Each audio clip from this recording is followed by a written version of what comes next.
আজকে সন্ধ্যায় আপুকে দেখতে আসবে। আপু রুমে গিয়ে দেখি আপুর মন খারাপ।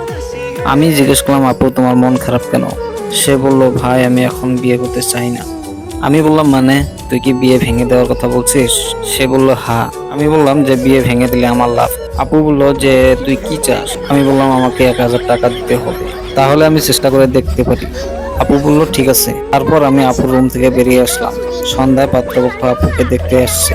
সবাই বসে আছে আপুর অপেক্ষায়। একটু পরে আম্মু আপুকে নিয়ে আসলো। আপু সবার সামনে বসলো। একজন আপুর নাম জানতে চাইলো। আপু নাম বলল। সবার সাথে আপুকে দেখতে আপুর বয়সী একটা মেয়েও এসেছে। সে আপুকে জিজ্ঞেস করলো, আপনার সবচেয়ে বেশি পছন্দের জিনিস কি? আমি বললাম ময়ে ময়ে। মেয়েটা বললো ময়ে ময়ে মানে কি? আমি বললাম বোঝো না, দুধু খাও। একটা ভদ্রলোক বলে উঠলো, এই ছেলেটা কি? আমি বললাম, তুই এখনো আমার পরিচয় জানিস না। আমার পরিচয় পাইলে তুই এখানে খাড়ায় এমনটা দিবি, বহনের টাইম পাবি না।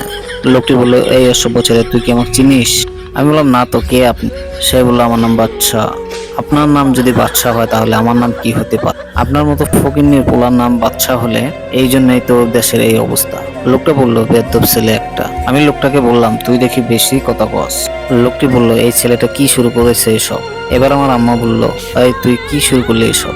আপনারা কেউ কিছু মনে করবেন না, ও আমার ছেলে, ও আপনাদের সাথে মজা করছে। লোকটি বলল, এই মেয়ের সাথে কিছুতে বিয়ে হবে না, এখানে কি আমাদের অপমান করতে নিয়ে আসা হয়েছে? এই চল সবাই, এই বলে সবাই চলে গেল। আম্মু পাশে আসা বসলো, এই তুই এটা কি করলি? তুই জানিস তোর জন্য তোর বোনের আজকে কত বড় ক্ষতি হয়েছে? আমি বললাম, আমি কি একবারও বলছি আমি নির্দোষ? আম্মু বলল, তুই এত বড় একটা কাজ করে তুই এই কথা বলছিস? আমি বললাম, আমি নির্দোষ দাবি করছি না, আমি জানি আমি দোষী, আমি কেন নিজেকে নির্দোষ দাবি করব?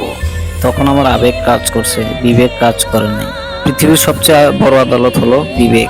আমার যদি তখন বিবেক কাজ করতো, আমি কি ভুলটা করতাম? আম্মু বলল, তোর আব্বু আসুক, তারপর তোর বিচার হবে। আমি বললাম, আমাকে মাফ করে দেন। আম্মু রাগ করে চলে গেল। আপু তো হাসতে হাসতে বেহুশ। আপু আমাকে 1,000 টাকা দিয়েছে। আমার 1,000 টাকা নিয়ে তো পুরা আনন্দ লাগছে।